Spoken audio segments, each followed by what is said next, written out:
chant pour toi Jésus, jamais ma source ne tarira. Emporté par ton amour, la flamme s'allume avec éclat. De l'Orient à l'Occident, ton amour me conduira. Des montagnes et des collines, ton amour m'amènera. Plus rien ne peut combler le vide d'un cœur assoiffé. T'aimer, t'aimer, t'aimer encore, Jésus l'amour de ma vie.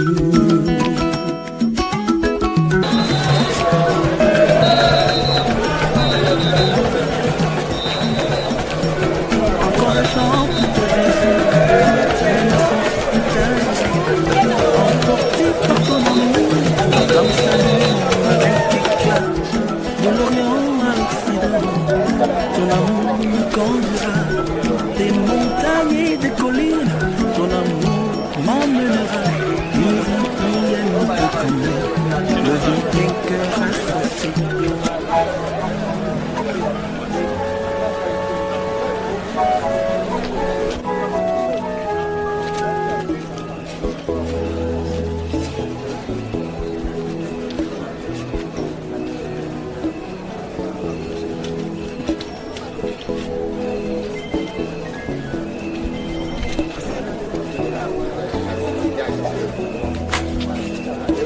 Shalom, maître de paix, mon abri, mon abri.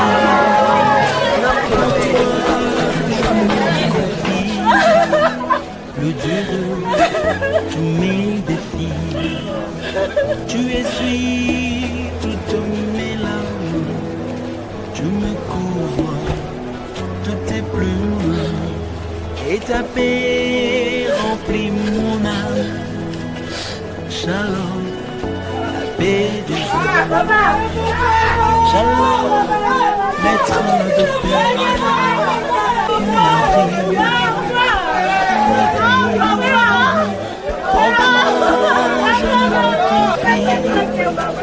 Le Dieu de tous mes défis, tu essuies toutes mes larmes, tu me couvres de plumes et ta paix. Nous sommes à la morgue du cinquantenaire où la levée du corps du révérend pasteur Ndamboura Isongo Daniel aura lieu au moins de 40 minutes. Il y a la famille, il y a le pasteur, il y a le corps du Christ. Et Charlie est là pour nous aider avec des interviews par rapport à cela. Charlie, bonjour. Et nous sommes là pour cet événement qui ne cesse de nous amener dans une grande tristesse. Nous venons de perdre un grand homme de Dieu, le révérend Ndamboura Isongo Daniel, représentant légal chargé de l'évangile ancien de la FEPACO. Et je vais vous laisser, n'est-ce pas, le temps de passer des interviews avec ceux qui sont plus proches de lui, nous donner leur témoignage par rapport à sa vie. C'est pas ça? C'est ça, merci. En fait, moi, il y a moi, c'est pasteur Daniel. Donc, moi, il y a moi, c'est pasteur Daniel. Yo moto vivaki na ye oyebaki ye okokotalisa biso papa Daniel azalaki nani parce que na mboka na biso la République démocratique du Congo papa Daniel azalaki moko na basali na nzambe oyo batambolaki na musée Aïdi Nabal okoyebisa biso lolenge kani papa azalaki na bayeya ye mpe ya ecclesia ya FEPACO mpe ecclesia mobimba corps du Christ.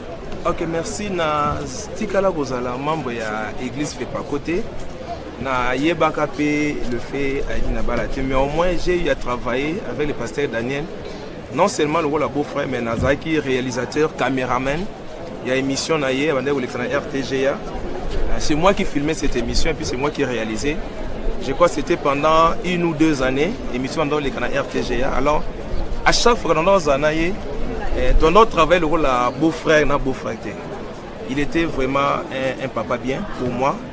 D'ailleurs, Lélo, nous avons gardé nos souvenirs, il y a bien pas naïe. L'église, on a ensemble la Lélo, c'est lui qui m'avait orienté là-bas parce qu'il y avait un problème.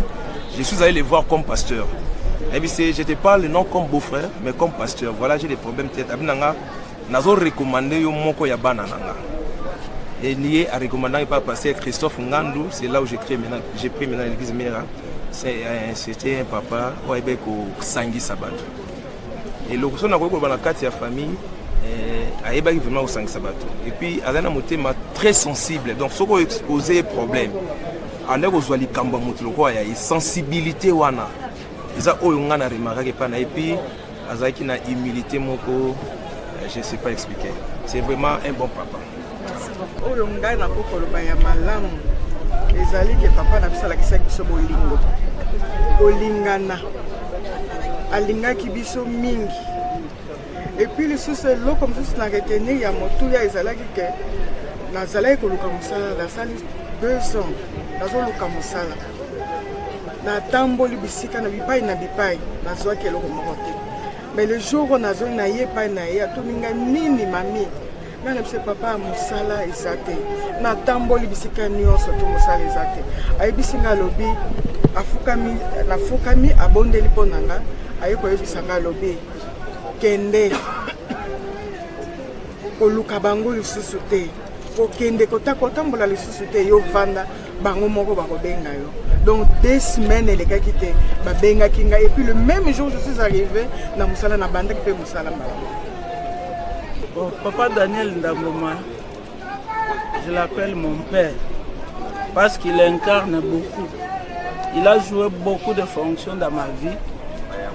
Yenda bondela pour nanga na koma lelo pasteur. Yenda nzamba pesa un message pour nanga. Pendant que nazaki mwana mukie na moni yango même papa à mon âge pasteur mwana moi c'est Abi c'est toi. Dieu m'a parlé de toi, tu dois faire la théologie, tu vas commencer à prêcher et tu auras un ministère puissant. Na MBC mais nazape mwana moi si faut nabala Abi le mariage viendra après, tu vas trouver le mariage dans les études. D'abord, il faut faire les études théologiques. Alors, j'ai obéi, nakei, na sala théologie, na bali pe mobali kaka wana ndenge alobaki mon mari est là. Si tu peux le prendre dans les images, mon mari est là. Ezali prophétie à papa wana. Yenda pamboli biso pe makambu nyonso aloba tango azo pambola biso. Vous serez bénis, vous serez prospères, c'est ce que nous vivons. Mais les grands témoignages, la vie de Ndamboma reste en nous parce que Katinaye azalaki na amour makasi pona biso bana et puis ayebisaki biso to tikalaka na amour wana to lingana nde ozomona boye to si to bali biso nyonso to panzani mais quand il y a un problème to kuta na kaka to lingana makasi to tikala na bolingo wana pe to so lakisa ngona l'église to so kamba parce que nous avons reçu ça de notre père. C'est biso bolingo. Donc eza papa moi alingi biso makasi biso makasi donc tant tozoya pa na ye eloko azoyebisa biso kaka bozala bolingo alingi biso alingi bana na biso alingi mibali na biso donc ebeloko namaloba te nzambe azokaka. Ici, nous sommes avec le comité d'organisation. Vous savez, s'il vous plaît, président, nous sommes devant la caméra et nous sommes déjà devant la morgue. Nous attendons la levée du corps. Et c'est le comité qui organise cet événement. Il y a le président. Bonjour, président. Bonjour, papa Eliezer, le coordonnateur. Vous connaissez très bien, vous connaissiez très bien le révérend Ndamboma Songo Daniel. Qu'est-ce qui a caractérisé sa vie, durant sa vie sur cette terre des hommes, selon vous? Vous retenez quoi dans sa vie, étant pasteur, étant père, étant grand frère? Merci beaucoup. C'est un papa pour moi d'abord, c'est un grand frère, c'est un papa. Parce qu'il a manifesté les qualités d'un père. Il m'a encadré comme serviteur de Dieu. Et il m'a encadré aussi comme petit frère. Donc ce que je retiens, c'est un monsieur doux, qui sait régler des choses, qui montre aux gens le sacrifice et la fidélité. S'il y a des gens qui ne l'aiment pas, lui, il les aime. Et Dieu le soutient toujours. C'est ce que je retiens. Bishop Bertin, vous étiez parmi les personnes qui ont côtoyé le révérend Ndamboma Songo Daniel. Et vous retenez quoi de sa vie? Bon, ça c'est un homme de Dieu, c'est vraiment un homme intègre, un homme plein d'amour, parce que moi j'étais son fils et lui il s'occupait même de petits enfants. Il descendait même jusqu'au bas là-bas pour servir déjà unité. Et il s'est donné pour tout le monde. C'est-à-dire qu'il avait un cœur d'un père, un homme qui était serviable, un homme plein d'amour et plein de bonté et d'humilité, surtout ça. Lui, sa pensée, c'est servir Dieu. Tout le monde avait une part dans son cœur. C'est pourquoi j'ai dit, il était pour moi un coach et puis nous sommes en train de regretter sa disparition. Que Dieu soit loué parce que c'est sa volonté. Avec beaucoup d'émotion, je prends Papi Ndamboma. Papi, bonjour. C'est le fils de révérend Ndamboma. Je sais que vous êtes émotionné, mais qu'est-ce que vous retenez de votre père sur sa vie sur la terre? Qu'est-ce qui a caractérisé son ministère, sa vie, étant homme? Comme venait de le dire, je suis sous le choc. Je ne saurais pas beaucoup m'exprimer, mais pour répondre à votre question, la vie de notre papa a été caractérisée par le sacrifice pour l'œuvre de Dieu. Il était prêt à se sacrifier pour servir son Dieu. Et il nous a appris à bannir la chair pour laisser la place à l'esprit. Il nous a appris à faire mourir les œuvres de la chair pour que l'esprit prime dans l'homme. Car en réalité, dans l'homme, c'est l'esprit. Jour et nuit, il ne manquait pas de nous rappeler que si tu veux réussir dans la vie, tu dois accepter de marcher avec le Seigneur. C'est la clé de la réussite. Vous gardez quel souvenir pour lui, personnellement? Un souvenir très marquant, par exemple? Il n'a jamais voulu la compromission. Il pouvait accepter tout pour garder sa communion avec le Saint-Esprit. Il n'a jamais voulu la compromission et il nous a appris à ne pas accepter la compromission. Je prends le révérend Deza, il est pasteur au sein de l'église Fepako, Nzambe Malamu. Vous étiez à un moment donné secrétaire particulier du révérend Ndamboma. Je crois que c'est ça. C'est ça. Et pendant ce temps, vous avez vécu avec lui pendant plusieurs années. Et qu'est-ce que vous avez retenu de cet homme de Dieu qui vient de nous quitter? Qu'est-ce que j'ai retenu de l'homme de Dieu? Ouais. Mais il était, comme vous l'entendez, un homme de Dieu, plein de foi. Et marchant dans la crainte de Dieu, j'ai vécu avec lui plusieurs années, oui. J'ai appris de la part du révérend Ndamboma beaucoup d'amour. Il aimait tout le monde. Donc il considérait tout le monde. Donc chez lui, il n'y avait pas d'acception de personne. Donc il a aimé. Vraiment, il aimait tout le monde.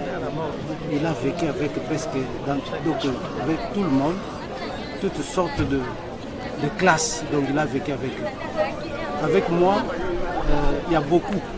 Je ne peux pas vous dévoiler tout le secret que j'avais de cet homme de Dieu.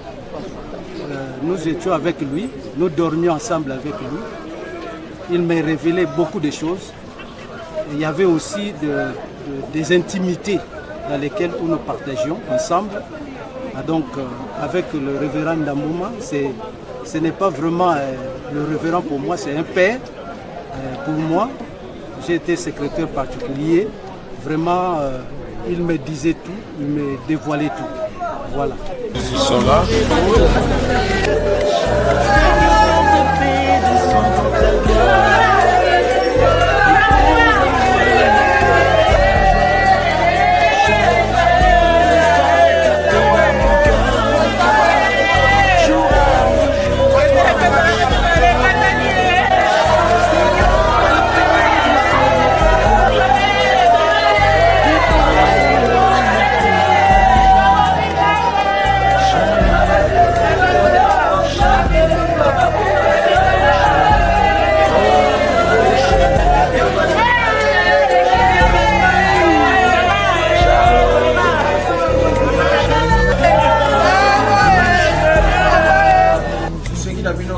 Pour respecter le protocole, parce que tout ça c'est à 10 minutes. Pour les conditions que tout simba cercueil. Parce que awa tout ça c'est à ceux qui passent les prières en tous ces signes, dans le corps et tout le sabbat, tout bas, dans l'accord. Et puis, par pasteur, pour vous allez diriger. Na motambu surtout le temps légal dans un malam akini bango ko bamema zoto ya mosali ya nzambe. Kwa bango na dans Corbillard, en collaboration avec Sécurité, alors tout le monde est lié avec tout le respect de Zanango, pour tout mélater, sur Taliko, au Bimi, on aura le temps vraiment de bien plairer notre Père, tant qu'on comme dans la salle. N'est-ce pas Père, à qui m'a montré que dans la salle pour nous, si l'objet que ne peut pas payer tout pour nous sans problème. So ils ont les camps, au moment où l'église a contribué tout le monde à Bissau, nous sommes là, comité où nous sommes dirigés, on a pour nous papa à Bissau, nous sommes Ndamboma Daniel Songo, nous sommes Nika. Alors, nous sommes Raya Diana.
Amen.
Participe vite.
bato bayebi ata banjolina likolo batata yawe soki yo te nasi na ndenga esi na kufokana soki yo te nasi na ndenga esi na bebakana soki yo te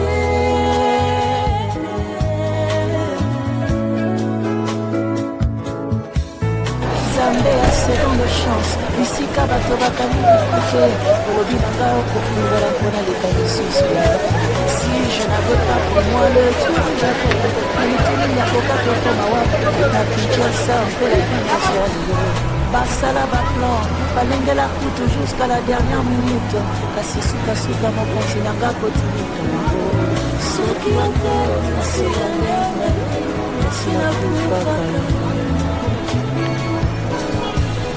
soki yo te nasi ya ndenge nasi na bebaka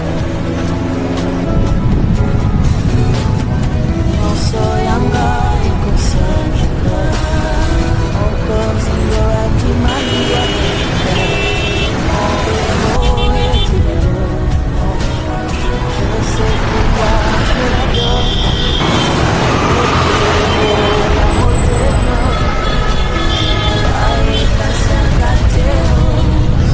soki yo te nasi ya ndenge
ya komema na circonstance nyonso topesa lokumu epai na yo tone tolikombo mpo na ntina na mosali na yo monene mosali na lukumu oyo asalelaki yo na litono ata moko te esepeli yo kozwa bomoi na ye kokabula ye na biso nanu poso na biso epai na ye esilaki te yawe nzambe na oyo osali biso tokoki kotelemela yo te po ete yo ozali nzambe na basali yo nde uponaki elongo bomwana na ye mpe upesi ye baresponsabilite kati na mosala na yo lelo oyo esepelisi yo ete mikolo na ye esuka tokomisi bubele kumbu na yo yawe tozali kolela muumbu na yo lukula Israele balelaki Musa na kati na esobe po ete akumisaki mosala na ye na suka te na yango nzambe matanga oyo ya mosali na yo tanda luboko na yo likolo na yango kimia na yo ezala likolo na yango na matanga oyo ya mosali bilembo na bikamusele esalema bato babumbula motema baya epai na yo na matanga oyo ya mosali mabe moko emonana te kembo na yo efinika programe kubanda sikoyo kino suka totiki yango na maboko na yo baye baso bakoya pona kulela na biso esika mongo ebandeli kino suka na kumbu na Yesu. Amen. Amen.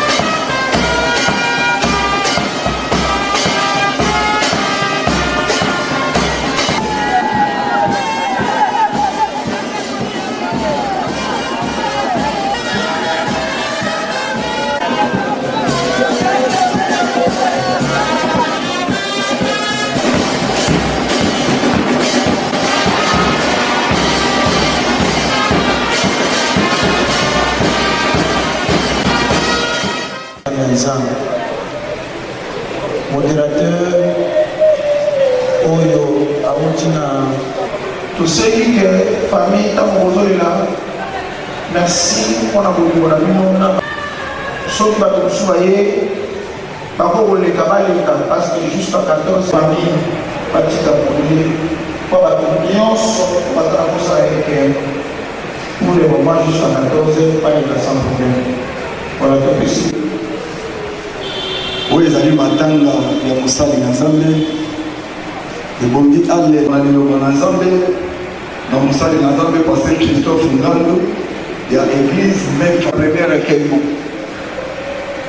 ndenge mosali na nzambe auti koloba kuna ezali mpe dégagé po ete bato bashop Bertin Ebuma ya église memo ye nde akolembisa biso na ngonga na 23e prédication na moko na mosali na nzambe ya église de Pako nzambe malamu wapi papa na tema balekobioba na koleka na lelo na lelo mpona motala koro ya mosali na nzambe.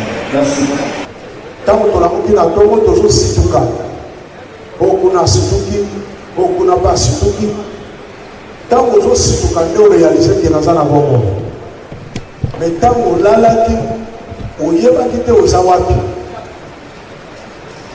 okolota bandoto parce que molimo na yo nzoto na yo eza ya kopema me molimo na yo ezobika soki ndaka toyebaka te ntango moto alali mpo moto azolota ntango omona te nalalaki me namoni naza nakendaki na équateur mpo nakendaki mpe ntango alamuki boye nde asituki acomprendre ke nazalaki kolota ezalaki réalité te ezalaki ndoto mpo bato na science babengi yango pathologie.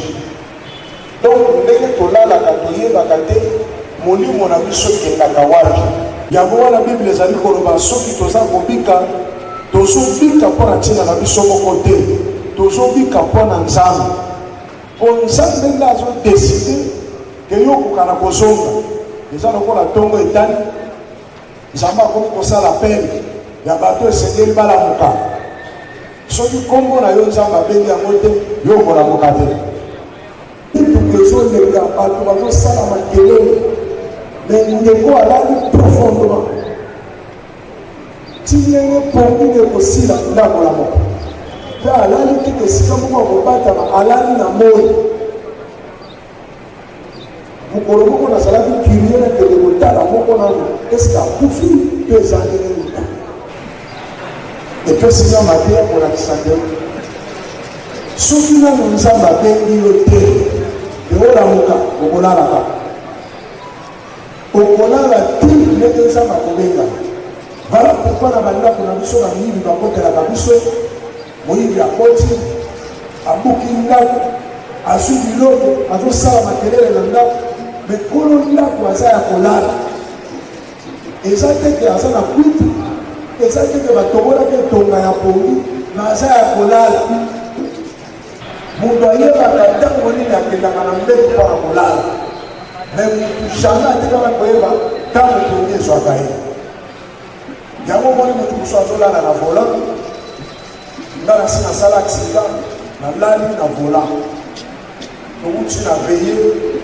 nazotambola na motuka okoma na nzelaka ndenge bakodeage ezalaka na frene ndenge na frene nasi na toki motuka ezalaki liboso na ngai me nazalaki na volant pongi ezwi na ndenge nini mécanisme wana motu moko akokoexplike yango te bato na science bakomeka me kasi bakokoka te pongi eza kokokana na liwa ata ndenge tofandi boye pongi ezalaka nango na soli te bato mosusu deja babandi kolala ndenge tofandi boye asoyoto alleluya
Merci nasengi na moto nyonso na kati na salo azali ya kotelema likolo totanga liloba na Nzambe. Pour bien préciser encore moto ya yebi ke Nzambe moto asala ye akotelema.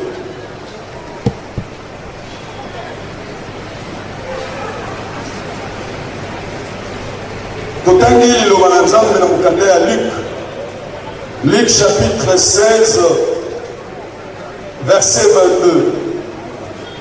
Le pauvre mourut et il fut porté par les anges dans le sein d'Abraham. Le riche mourut aussi et il fut enseveli. Il s'écria, Père Abraham, aie pitié de moi et envoie Lazare pour qu'il trempe le bout de son doigt dans l'eau et me rafraîchisse la langue, car je souffre cruellement dans cette flamme. Abraham répondit, mon enfant, souviens-toi que tu as réussi tes biens pendant ta vie et que Lazare haït les maux pendant la sienne. Maintenant, il est ici consolé et toi, tu souffres. D'ailleurs, il y a entre nous et vous un grand abîme afin que ceux qui voudraient passer d'ici vers vous ou de là vers nous ne puissent le faire. Le riche dit, je te prie donc, Père Abraham, d'envoyer Lazare dans la maison de mon père, car j'ai 5 frères. C'est pour qu'il leur atteste ces choses afin qu'ils ne viennent pas aussi dans ces lieux de tourment. Abraham répondit, ils ont Moïse et les prophètes et qu'ils les écoutent. Et il dit, non, Père Abraham, mais si quelqu'un des morts va vers eux, ils se repentiront. Et Abraham lui dit, s'ils n'écoutent pas Moïse et les prophètes, ils ne les seront pas persuadés quand même quelqu'un de mort ressusciterait. Est-ce que ça se trouve? Amen.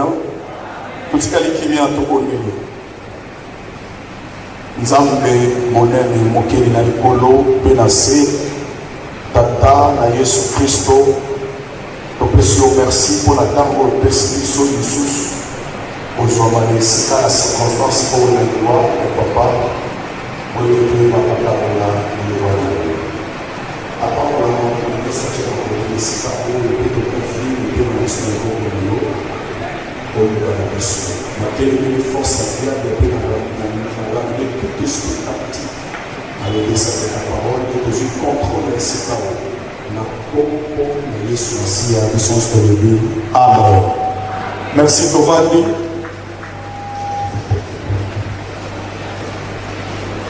Nzambe azwa lokumu mpona kopesa biso ntango oyo koyeba kokabola na bandeko basi pe mibali bana na Nzambe liloba na nkolo na butu ya lelo oyo naza kosolola likolo na liwa parce que circonstance oyo erenir biso awa eza liwa ya papa na biso mpe mateya nazoteya ezali liwa mais awa bible ezolisa biso liwa ya bato mibale mozwi mpe mobola alors na inesa ndeko moko azali awa ezali assurance te mpo naza pauvre nde na okota na lola non c'est faux elobi te que parce que tu es aussi riche que tu iras en enfer non mais tozolobela likolo ya liwa ya mozwi mpe mobola na histoire oyo eza korelate biso makambo ya malamu oyo tokozwa quelques leçons na esika oyo oyokaki mote ya liboso atiaki biso kitoko mingi mpona kolakisa puissance to makasi ya komi mpe ya liwa awa eza bandeko mibale bazalaki na mokili ndenge tofandi boye sport ya papa biso tokokosiporte te parce que komona evilambe ya boye ya kwei ntango tozomona liwa ya boye eza kolakisa biso ke papa oyo naomona ondire nazalaki couverture bon eza bazwi ye mpona kolakisa biso combien dieu puissant aza likolo ya nyonso motu nyonso ifo yeba ndenge tovandi awa ozala mozwi ozala mobola peut-être tozobosana towana baide ya okekote oyo towana baide ya bakosoma mapangu towana baide ya bakavebele na ide oyo tolokola ngo na motu na biso nayebi te peut-être nde na ote ya lelo mpe na mokumba na opesa yo soki osala ngo facilement ondeko mwasi akangelanga na batanga ngo ndewe ya liwa nde toloba yango mingi te siko avana kotala kozula mateya na nga nasengi ndeko moko azali awa akoki kosimba ndeko baza na ye pembeni na loboko azala mwasi azala mobali s'il vous plaît je vous demande nga moteni nasengi yo simba ye na loboko mpe ezala mpe nona matanga toyaka ata koso bato mosusu balobanaka te simba ndeko na loboko aza kozanga na gauche mpe na droite ndenge kozoloba kobosana te liwa ezali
Et cela n'attend pas que nous veillons, car après quelques secondes de notre naissance, nous sommes même prêts à mourir.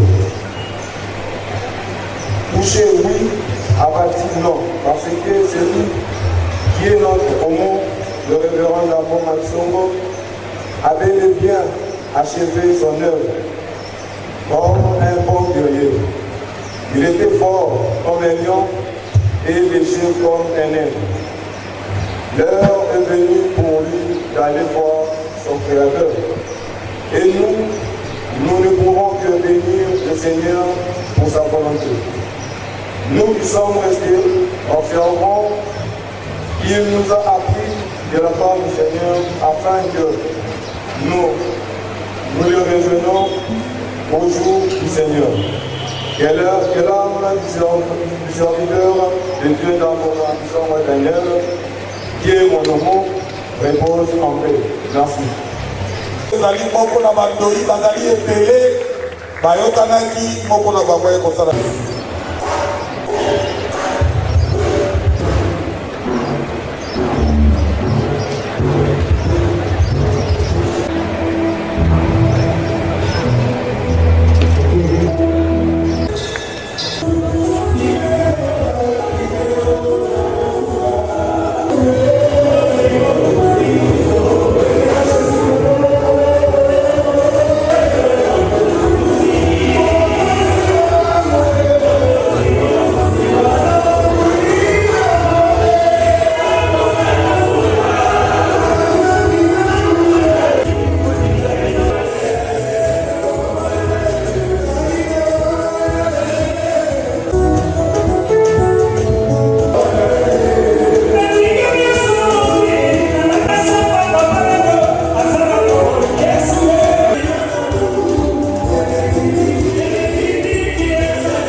mambo moja imetuleta hapa mzee kaka pona tena yango leo mwetu tunakunya ebiso awa nimenipa dakika kidogo papisi ngani ongaiza mke hivi mtuwe razi kuongea ndani bo tematisa kutema pelo makuke pona tena yango sema kweli na yote kama masolo tenyoso sisi ni wadogo bisu za libana wale mzee huyu oyo mpaka oyo mwili na lazwa mbele zetu oyo mzoto lali liboso na biso ametuketisha katika Bwana ayebi kolakisa biso kolisa biso kati na nkolo ametuketisha katika injili kolisa biso akolisa kati na sango malamu na si injili ya unafiki ezalaki sango malamu ya koinana te si injili ya unafiki ezalaki sango malamu oyo te ya koina wa mosusu si ya kufanya kwa ajili waone ya kusala tembo watu wamo na biso ametuambia ayebisaki biso woye kwa ajili ya uzima wa milele pona tina na bokonzi na likolo nataka sema moja ama mbili na yaba likamomoko otoki bale mimi nilikataa kukaa katika injili ngana boya kikovanda na kati na sango malamu oyo lakini siku moja kasi mokolo moko mimi nikaona uso kama hivi na mbona kio kilokola boye na mzee alikuwa akivaa shati yake ilikuwa rangi ya maragi hivyo anataki elamba na yeye laki lokola couleur moko ya jaune kaniambia fatana na huyu alodi bona ndane ye fatana na huyu bona ndana ye utaendelea kuwa mnyenyekevu na koba kina kubiki tisa ukaa chini ya mguu yake kwa na sena makolo na yeye jamaa akasema mtoto huyu ameharibika ibota badike mwana wa bumizela ni mtoto ambao ampendi kabisa sekeli ba kwa kaini banda nilikaa kunyumba kama mtoto na bana kina ndaku nelo kola mwana nilikuwa nalala tu kutapiku salon anakolala na tapi na salon kwa ajili ya uzima wa milele bona tina na bokonzi na likolo siku moja mzee akaniambia kitu ya ajabu ukolomoko mpaka isa ni mambo ya somo nikaonesha yeye biashara yangu na lakisa kile kidogo waliziko sana akasema mbele ya kufanya hiyo kijana Pascal aliyango ya kosala boye yenye Pascal lala amuka saa 6 usiku ndo lala lamuka na 0 hizo ambazo sijawahi kufanya kwa maisha yangu oyo kana sana tena bomo inangai zungumza dakika 15 badako wote la kosolo la minute 15 sema Mungu nifanye hii kitu ama hapana yebisa nzambe te. Nikaamka nikakaa kitandani. Na kile kinafanya niko na mbetu. Nikasema Mungu, pesa zangu niupe kwa mama Kachiru ama hapana? Aliza mbongo ngana pesa mama Kachiru na pesa te. Nikakaa. Na banda ki. Alisema kisha hiyo kaa dakika 30. Alisema yango na komanda ngapuni bale. Nikasikia sauti mtu mkubwa anaongea. Sauti kolo. Asema hapana hivi. Aisinga boete. Nikashuka niko peke yangu nyumba. Na situki na zaki kama uko na ndaka. Kwa ufupi na mkuse alinifunza namna ya kuuliza sauti ya Mungu. Alakisa na iboni kotuna mgongo na Nzambe. Sikia kitu mbele ya kufanya. Kuyoka eloko yako ya koloba. Uchungu yangu kwa ajili ya mzee wangu. Pasi na motema na ngapo na kusena nga. Mimi ninajua kifo ni kawaida. Nana hivi kiliwaya ilipo na motonyoso. Nafasi ya roho ya takatifu sitakaa. Igale sika na koloba kotema. Alakini. Kasi. Sauti ambayo alikuwa akiniita. Mgongo ya wale kubeka ngai. Sauti ambayo papa alikuwa akiniita. Mgongo ya mwezi na kuyoka kwa susu. Unauliza Mungu, utuni Nzambe inasaidia maisha yangu. Asungimo mwe na ngai. Moyo yangu inasaidia mimi sikuoa roho ama mistake. Oye, mutema na ngai sungama kimingi. Koa, kobala nongai zaki parele ko alakisa ngai deja koluka nzela ya kutuna Nzambe. Okay. Nasuka. Awa mardi avant papa kokufa. Nazwi ndoto mbala mibale. Papa na yo akufi. Nga papa moboti asi akufa kala. Na lamuki na mimi. Papa ya wapi akufi. Nazoli kolala kisi. Papa na yo akufi. Balakisi sente. Siko ba mimi na likolo. Bazako la komodi elanga atike yo. Elanga munene siko na robi. Atuni moto na robi. Elanga monene wana bakopesa ngai ndenge nini? Document na zana ngote est-ce que serikali gouvernement l'État na biso kondima kopesa ngai tangi munene boye. Batona ba ya mangalite. Nazongi kolala. Mercredi je kopapia bini na robi. Neko tonti kokumisa papa. Robi de konangai. Kola za malamu ala isaka. Na tuki swala. Biso toza bao ya muke. Toza na eloko muke atike biso. Mwana wa Nzambe oyo nyonso oyoka ozwaka eloko epai na papa obatela yango. Batela azali koloba obatela yango ekotia biso komona Nzambe. Eza na eteni ya Nzambe na molimo mosantu kolakisa biso mpe eza na eteni ya moto lokola ye alakisaki biso tobatela yango na kosukisa na nzembo moko molimo moko.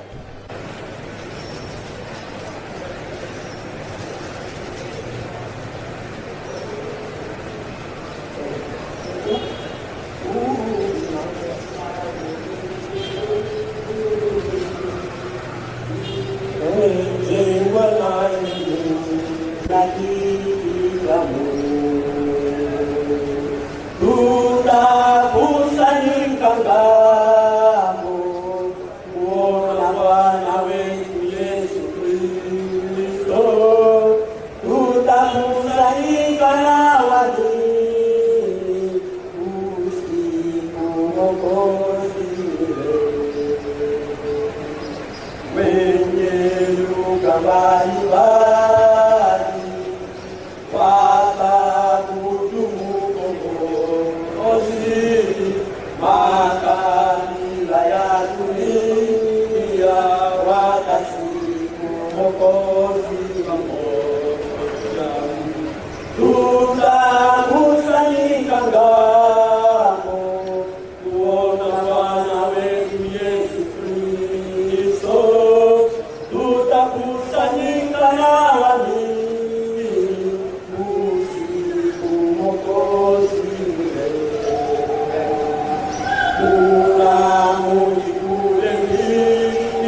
1 Timothée chapitre 4, le verset 12.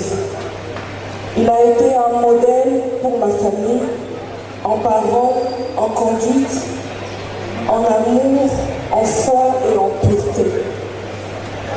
Lorsque notre père biologique est décédé, il fut pour nous un grand soutien.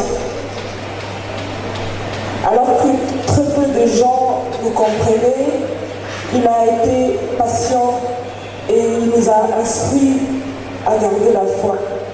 Parce que lorsqu'on perd un être cher, c'est toujours difficile. Il m'a souvent dit une chose, qu'il ne faut pas seulement travailler dans la vie des autres pour le ciel, mais travailler aussi pour sa propre vie, pour son propre salut. Courir pour la couronne et non pour les choses périssables. Nous, ma famille et moi, nous ne l'oublierons jamais, car notre vie a été marquée par son amour et sa personne. Et je voudrais aussi chanter une chanson qu'il nous avait apprise à mes sœurs et à moi.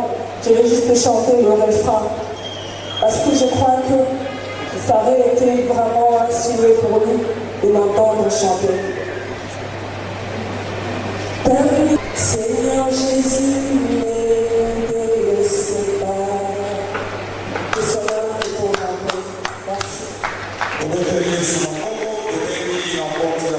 osala effort na sekino tengaka na nzambe opesaka makasi mpona kopesa témoignage ya grand frère na ngai nika po mosusu azalaki na ngai ya koko daniel na rafael me ngai nazalaki nanga jose nika wana eza abréviation ya kombo na ye ndenge koloba ndambuma isongo kamene awe bangwangisa bazala koyeba yango isongo kamene awe ntina na yango amen. Ngai nayebi très bien puisque avant conversion na ye elle azalaki na Ezaïe et puis après conversion puisque outa na ngai nakende na village oyawa na Kinshasa ye nde moto abengaka ngai baetike na ngai nyonso na pase na ndako na ye yango nazali mieux parce que mpona koyebela ye ndenge nini azalaki avant ere aza kosala na Ezaïe na ndenge nini abongoli motema ere azalaki na kende na lokola azalaki na Ezaïe asalaki voyage moko kuna akuti ngai na sisi humanité nazopesa tour tozobima na ye atuni ngai alobi me oza kosala nini sikoyo ere biso na bino nazali enseignant quelque part na collège moko abi c'est tout osuki kaka wana babino bakomisi ngai na campus na faculté ya droit mais grand frère Jean-Louis oyo akomisi ngai alobi ke azali déjà na makizar place na oyo ezali te abi soki nazali na moto nakokende Kinshasa nafanda epa na ye mais juste esi nazomona moto te te alobi eyo nazali na Kinshasa tokokokenda nafanda epa na ngai soki ata nafandaka na nzete oyi tofandika na nzete soki nalaka mabele tolandika na mabele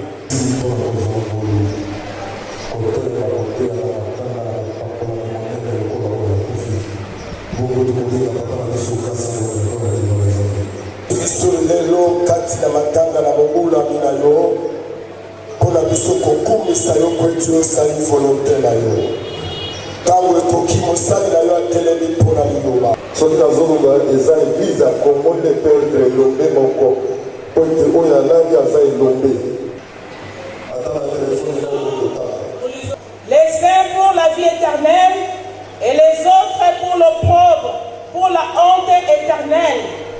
Ceux qui auront été intelligents brilleront comme la splendeur kati na putulu na mokili bakolongwa bamosusu epai na bomoi na lobiko na lobiko nsima na kufa bomoi ezali toza na bomoi oyo toza na yango mpe toza na bomoi nsima na kufa na likambo ezali bomoi ya nsima na kufa bapreparaka yango ntango bazali lokola toza sikoyo mpona bomoi ya motu toza na lobi mibale toza na lobi oyo lobi ya ntongo le 24 si c'est le 22 je crois le 22 toza na lobi mosusu eza après la mort mais tikala yebisa lobi nyonso babongisaka yango lelo. Papa na biso alali aza elombe monene. Eza kaka likambo ya nzambe malamu te, mais nalobi yango lisusu eza eglize ya Congo ne perdre n'importe qui te, mais elombe moko ya évangile.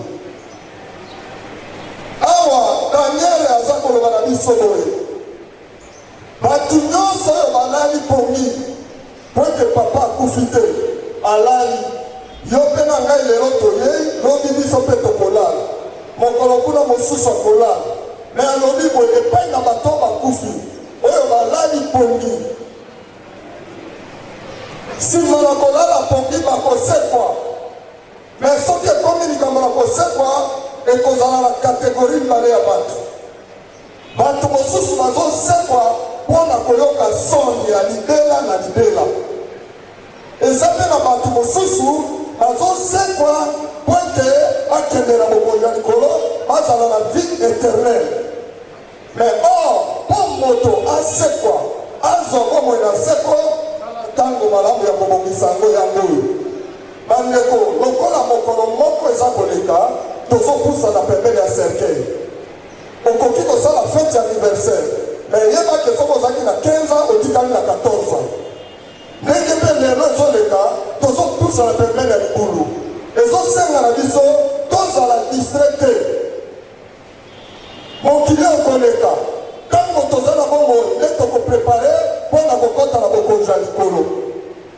Esengo apokalipse alobi esengo na bakufi kati na kolo.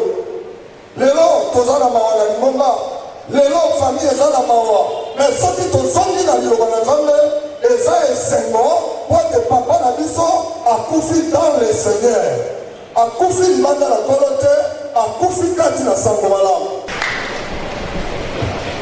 Tata topesi yo merci mpona liloba obimisi na ntango oyo.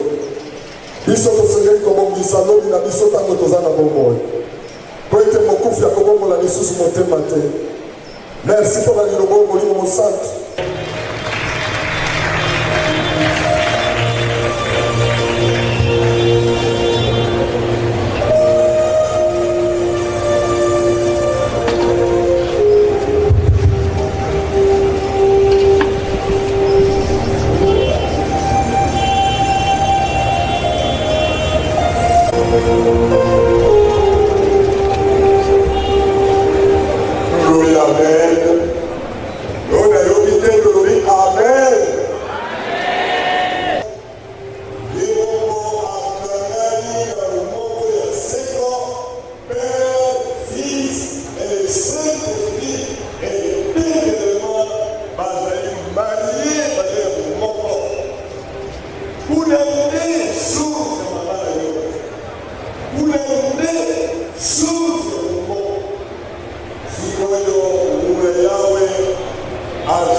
Et son mari est vivant. Mais si le mari meurt, elle est libre de se marier à qui elle veut, seulement que ce soit dans le Seigneur. Amen. Bibi alobi mwasi akangami elongola mobali na ye soki ye azali na bomoi, me soki mobali nzambe akamati ye mama wana atikali liberté oyo atikali alobi ete soki akobanana epai na mobali mosusu il faut likambo yango esalama kaka katikati na nkolo. Kabila biso lisusu eti moko na Romain chapitre 1er yazali moko atikaka bango ete apesi biso mosusu mosala sukaka biso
Chers serviteurs de Dieu, distingués invités, frères et sœurs en Christ, c'est avec beaucoup d'émotion que je prends la parole devant vous pour exprimer notre pensée concernant notre papa.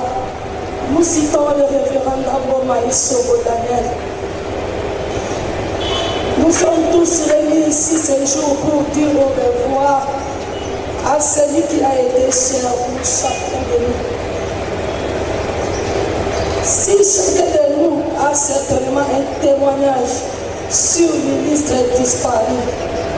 Permettez que je dévoile au public ce qui a été, selon nous, notre papa, votre frère et votre pasteur, père des enfants, grand-père des petites filles et fils, en chair et en esprit, dont il a été un modèle d'impulsion et d'inspiration.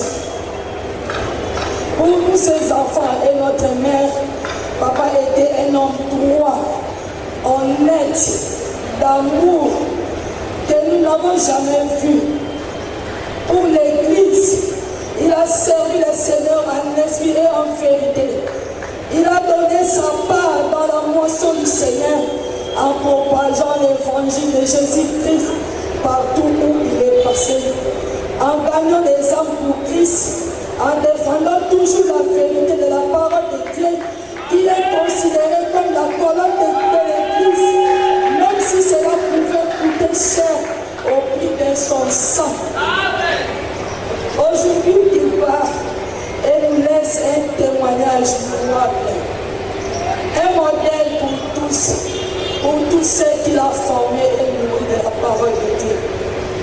Au regard de ce qui précède, je voudrais nous appeler à faire du bien, à nous inspirer de l'exemple de notre papa, qui lui-même n'avait cessé de servir de modèle pour l'aider par Christ, notre Seigneur et Sauveur.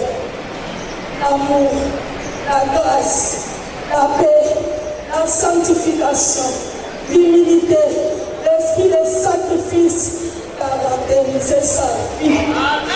L'homme de la restauration et de la transformation de l'individu par la puissance du Saint-Esprit. Si Dieu devait nous réfléchissons à moyen terme, comment garder nos mémoires le nom de cet homme et pérenniser cet homme. Va en paix, papa. Tu as combattu le bon combat et tu nous as légué l'essentiel. Nous ne nous éloignerons pas de ton modèle. Il a été très cher. Rendez-vous au banquet de l'agneau. À Dieu soit la gloire. Et les gars qui m'aident à Bisso, et toi, tu confirmer papa la Bisso solo. Azaki na nzambe mobimba, ta azaki mosai na nzambe.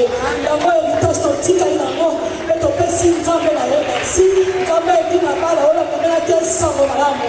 Tokundisa lisusu koleka, parce que totika na héritage ya solo oyo mokili ekobotola biso yango te. Kombo na yo sokundisa.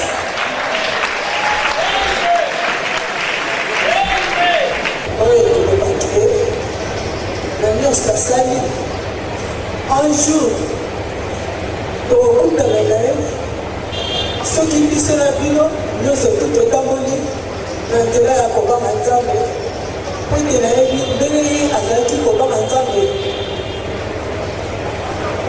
aza nzambe te mpo na nga. Mais un jour je lui avais dit, papa, tu es Dieu pour moi, parce que soki namoni bacomportement mosusu et je disais nazomona meba na yo te, donc nazomona lokola eza nzambe. Yango wana ntango nazali kobanda nakanisi nzembo oyo elingi nga nalobi te fo nayeba mpona mémoire na ye. Mokolo mokolo ezaki kasi bayaki kosunga ngai bakotisaki motema kasi bazwaki esika na ngai te. Tokamelaki lipa elongo mpona kobosana pasi kasi kota ya motema ekokangola ndenge tokani kulusu yosezekisika nanga asesengelaki nga na monano ya monaki awa ngai na yamba etokoma eloko moko na maboko na ye totombola elongo awa ngai na ndima etokoma eloko moko na maboko na ye totombola na elongo nayebi yozali nzambe yokokani solo na moto te eswe ndoto Pesi mokolo moko namona loboko na yo una elola elongola ye tokozala na basantu nyonso okopamisama ya miso amonaka na mosala na yo soki nzambe apermetre tozala na yo awa eza ngolu eza simplement ngolu soki na œuvre ya moto ekoki koloba à sa place kaka likolo nango nzambe aprolonge lisusu likolo na sango oyo kolenga ya bato baleli awa le papa ndango na se asekwa te amen ezali précieux oyo esengeli biso na yo mpe immortalize ye ezali livre oyo sur les 5 principes pour accomplir un ministère futur tolandi malamu na mokanda na Ézéchiel 16 1 à 5 balobi concordons en tout cas alléluia avec 1500 ou $100 tu passes. Tu le fais avec amour et avec un bon cœur. Sache que ce que tu fais, l'obi, nous vous appelons par le bon aïe. Là, il m'a souci.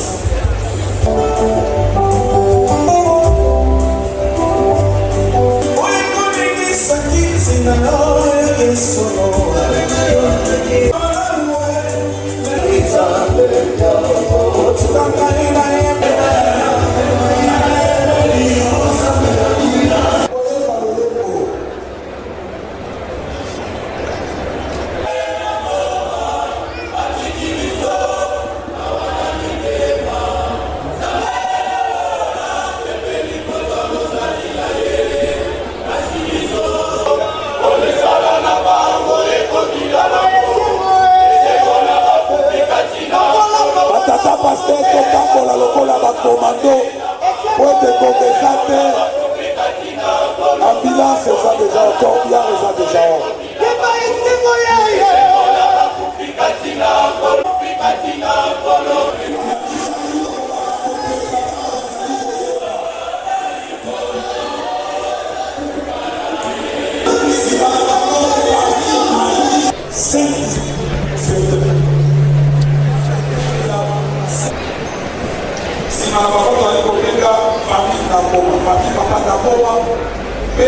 famille baladi na nsima tokima na mboka oyo totolinga basoki tolana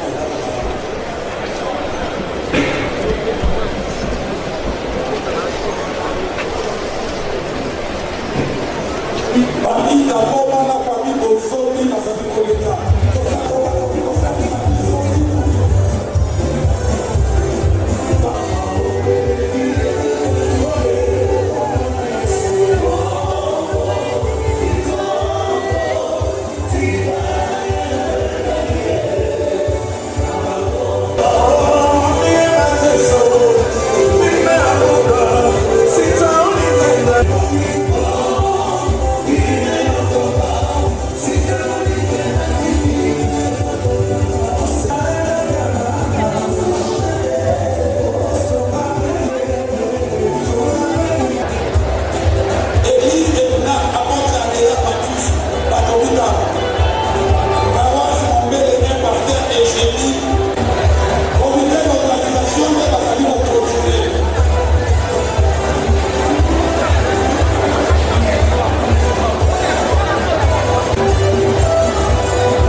biso cimetière ya métropole babus ezali mpona famille epuis mpona bato ebis tete bombe bakomite bakoma na kati bozobi topesi bino nyonso merci bino bofungi biso topesi komite ya organisation mobimba merci mpona apport na bino moyen totanga bakombo na bino nyonso eza te me botravaye malamu ayoki na suka na ya na biso Zambe apambola yo alors Zambe na toma na biso aliki na bala tolobi merci po ete opesi biso ntango mpona kokokisa liloba na yo mpona kozwa nzoto ya bopakolami na yo komema yango na mabele esika eutaki na mabele Zambe ezala liboso lokola mokambi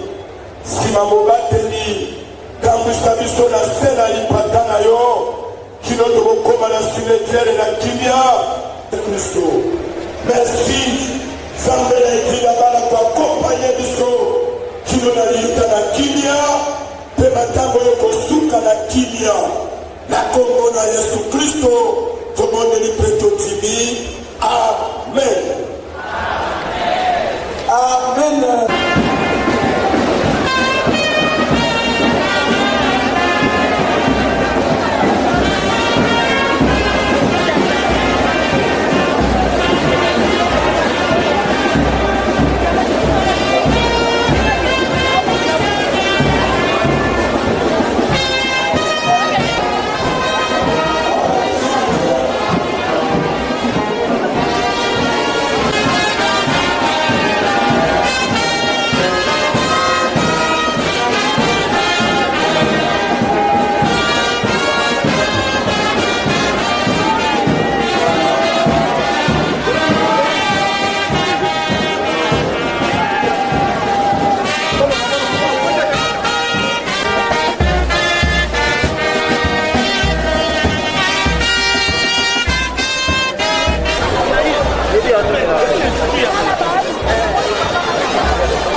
Pesa más también, la gata un poco.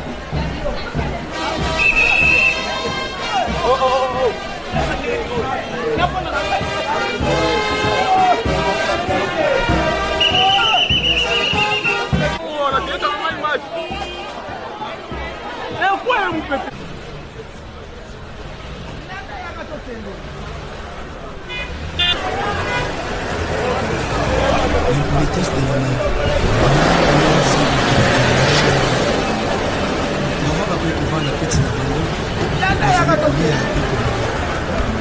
liwa ekoti ezwi moko eke na ye mpe ezongisi ye te o liwa eyebi bakonzi te eyebisi mabe o liwa ekotatola makita suka ya bomoi na motwe o liwa ekobanzaka basekele nyonso ye suka ya bomoi na motwe soki botona nakupi te botoyebi te basekele nyonso ekobima yango balobaka te soki moto nano akufi te toyebi te basekele nyonso ekobima liwa eyebi mbongo te eyebi bapokwe te eyebi babalani te ezalaki na ba moko te puissance sur la terre azalaki na mwana na ye lolaki mingi kombo na ezalaki un soleil alikaki ete soki akufi epale mwana oyo ayingela na bokonzi na ye mokolo moko balali mpe balamuki mwana oyo akufi po liwa eyebisi mabe soki liwa ebaki mbongwe ebawa bakufaka te barishe bakufaka te nde bakonzi bakufaka te soki liwa ebaki mbongwe nde papa nanga akufaki te mama nanga yakufaki te nde yaya nanga yakufaki te yaya liwe yaya eyebi mbongo te eyebi konseye te eyebi kolibisa te eyebi elaka te eyebi selibe eyebi semabe soki liwa ebaki minduki nde basoda bakufaka te kolo nde bakufaka te soki liwa ebaki masano nde bato masano bakufaka te Priez entièrement abandonné son enveloppe charnelle pour rejoindre Dieu dans son Père céleste. Nous venons tous au monde en pleurant, mais quiconque comme lui, avec qui ici-bas en serviteur de Dieu, va là-haut dans l'allégresse. Faut-il alors, en ce instant précis, honorer l'illustre disparu avec des larmes, ou faut-il pieusement garder silence, parce qu'en ce moment même, notre bien-aimé, qui vient de mourir ici-bas, est déjà là-haut en audience de l'Éternel, en compagnie de l'ange de tous les saints. Extrait du poème des baptisés de Didier Mounet. Cette famille, votre présence en ce lieu, tout son beau grade de qualité, est un point d'honneur, un signe d'amour et d'amitié, voire un attachement aux précieux souvenirs du révérend pasteur Ndamboma Isongo Daniel. Et quel souvenir rafraîchit certainement la mémoire de son personnage parmi vous. Le pasteur Daniel a su et a eu le temps de faire son personnage en peignant sa vie d'amour et d'amitié. Sociale pour les biens et le bonheur de beaucoup d'entre vous. Comme on le sait, c'est lui qui l'a fait de cette terre, c'est lui qui l'a fait placer sur cette terre. Je te le rappelle de cette terre. Possession, infidèle à la règle de la règle et la plus forte des figures de rhétorique, Laurent du pouvoir, où il a mis les jours un certain lundi, 30 janvier 1950, dans le secteur des Soto et le port des Cours, et de tout à la belle province équatoriale ici au Bangui. Voilà qu'il semble à ce jour pour la félicité éternelle. C'est là nous quittons inopinément le mercredi 11 septembre 2019 dans cette belle province de Kinshasa, pleine de cette terre d'origine. C'est là, au terme des parcours de mi-cours, car je disais que la jeunesse va de 7 à 77 ans, et voilà que le révérend pasteur Daniel nous quitte à 69 ans. Sans toutefois oublier sa charmante enfant qui gère ses temps et qui laisse tous inconsolables et angoissés face aux défis à relever dorénavant sans les bras séculiers du papa Daniel. Il ne fait pas peur la même à l'amour, de charges méritées assumées avec application, simplicité et la reconnaissance de beaucoup d'entre vous. Nous garderons de lui aussi le souvenir d'un homme au grand cœur, généreux, et l'attachement de beaucoup d'entre vous. Nous sommes persuadés que cet héritage lui survivra et que celle-ci sera la lumière qui continuera à guider vos pas désormais. Chers familles, chers amis, comme vous l'avez témoigné, le pasteur Daniel a écrit et fermé la page de l'histoire de sa vie en accomplissant de belles actions avec certainement les concours de beaucoup d'entre vous. Je pense ici tout particulièrement à ces frères et sœurs dans la foi. Ils s'en vont nous laissant et nous fardeaux au cœur.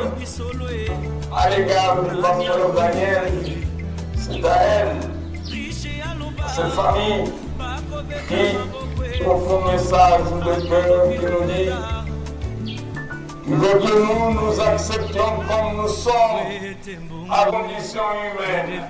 Et si, chers amis, convaincus dans les quartiers du Bois, commune de Lancelé, lui-même après un quelconque culte de ce pactons avec Malamou, car à compter de cet instant, il vient de changer d'adresse et de quartier, tout en restant dans sa commune. Désormais, c'est dans cette belle cité, la Nécropole, qu'il vient de libre domicile dans les quartiers Sargasses, sur l'allée 18 au numéro 216 de la rue de Rêve. La nouvelle adresse du révérend pasteur Daniel est bel et bien cité Nécropole, toujours dans sa commune de Lancelé, quartier Sargasses, sur l'allée 18 au numéro 216 de la rue de Rêve. Et je voudrais terminer en disant à tous et à chacune, que s'il devait garder une image du pasteur Daniel, que ce soit cette belle expression latine, qui d'ailleurs est la plus indiquée pour son épitaphe. Et je cite, Dixit bene facendo omnes, ce qui signifie il a vécu en faisant du bien et en aimant tout le monde. Repose en paix, cher pasteur. Au nom de toute l'équipe de la Nécropole qui m'accompagne ce jour, et des partenaires dans l'hôtel de ville, une fois de plus, nous retirons les condoléances les plus attristées. Et maintenant, c'est là en disant un vibrant au revoir, on essaiera de le dire dans la langue chère à ses ancêtres, qui ne s'employer pas, et caressera ce rêve d'enfance, en disant tout simplement, Papa pasteur, qui vous bénit. Je vous remercie. Ceux qui ont des bouteilles d'eau, veuillez les déposer dans les paniers poubelles. S'il vous plaît. Toutes les bouteilles que vous n'avez pas consommées, dans les paniers poubelles, s'il vous plaît.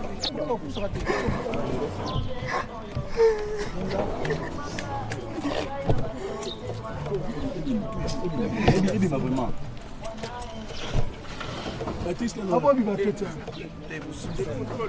Benda. Je n'ai pas fait de photos ici. Pas de photos. Papa, j'attends. Vous auriez dû faire sur les lieux de deuil. On peut prendre l'image. On peut prendre l'image. Mais la personne, voilà, il suffit d'ouvrir. Tenez 2 minutes.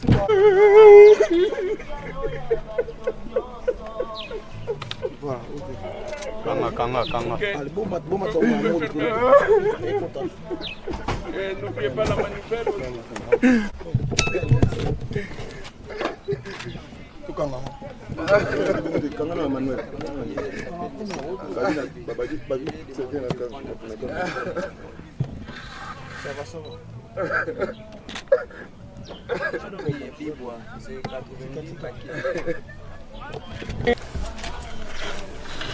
Baptiste, ah bon, il va tout faire.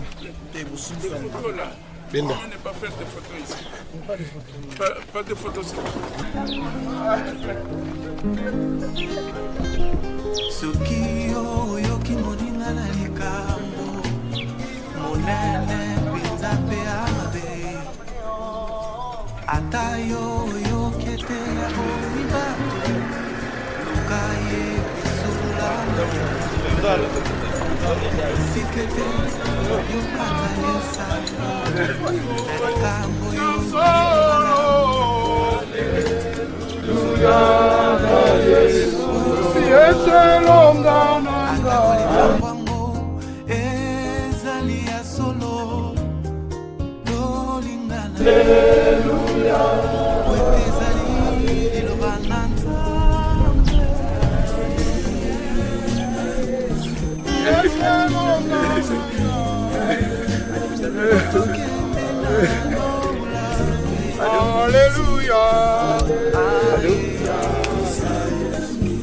Yesu ye mobikisi, kolo ye mobikisi. Yesu ye mobikisi, nabiso. Yesu ye mobikisi. Papa makasi basimba ya bota. Atabiso asumuki. Alléluia, Alléluia. Alléluia. Besaye motema ya bolingo na boye toko kende seliboso tokolonga moini sakane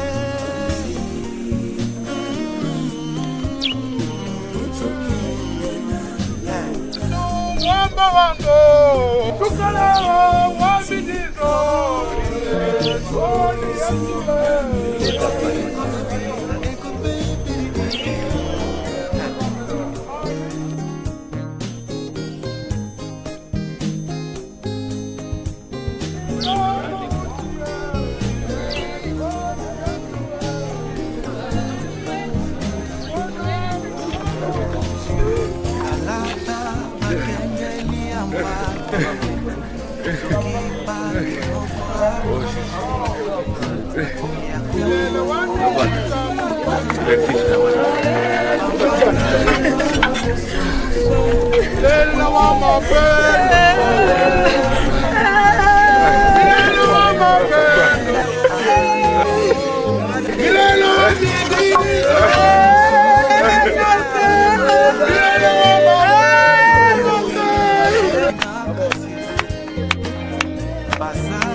Nous passerons à faire une courte prière. Après, nous partageons des joies de fleurs naturelles car chacun tire une fleur.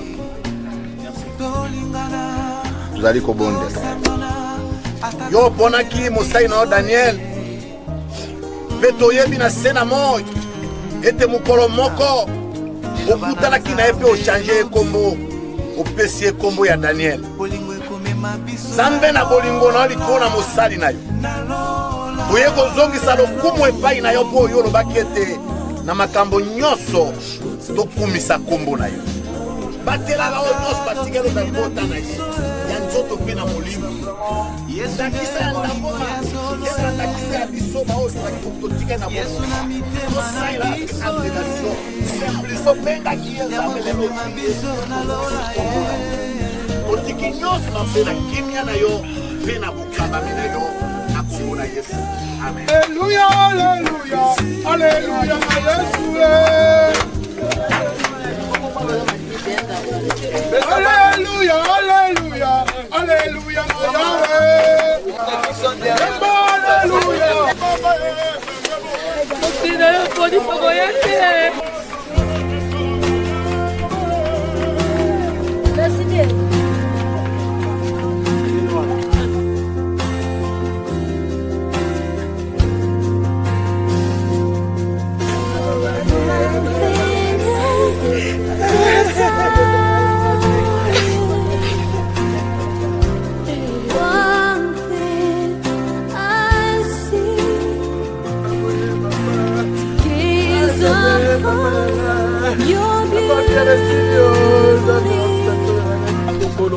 makila na Yesu Kristo ekozala ceinture ya sécurité na bango kolo. Merci po tozali tata okopambola basali na yo mibali lokola basi kouta bipai na bipai oyo bayaki kotalisa bolingo na libota oyo nzambe leka na kopambola mpe na kosunga bango elonga na yo ekende komonisama likolo na bango totiki moma oyo mpe na se na loboko no nzambe ozala na biso elongo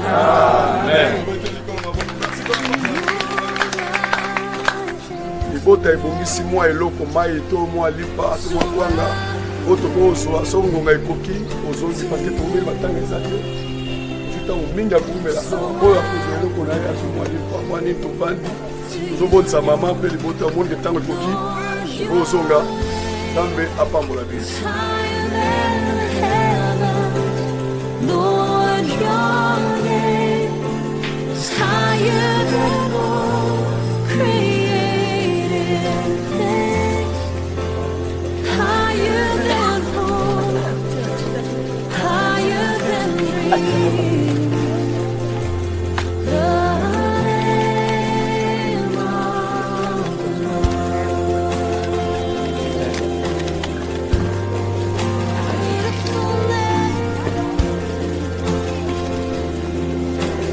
The name of the Sécurité,